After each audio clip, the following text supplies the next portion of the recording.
Presiden Amerika Serikat Donald Trump menyatakan negaranya telah melancarkan serangan kuat dan mematikan terhadap kelompok ISIS di wilayah barat laut Nigeria.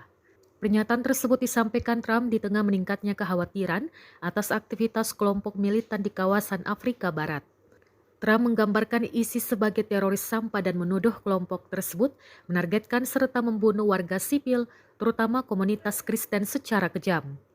Ia menegaskan bahwa operasi militer Amerika Serikat ditujukan untuk melindungi warga tak bersalah dan melemahkan jaringan terorisme internasional.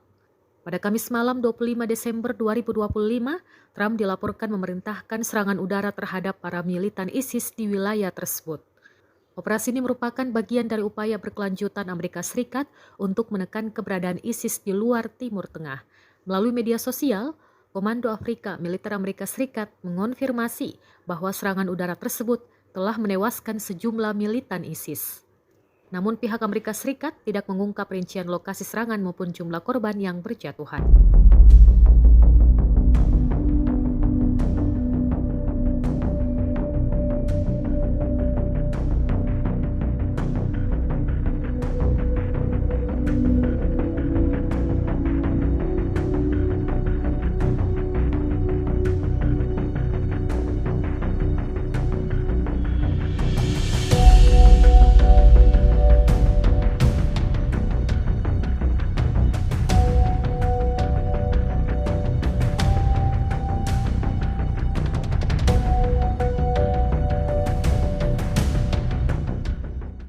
Download Tribun X sekarang, menghadirkan lokal menjadi Indonesia.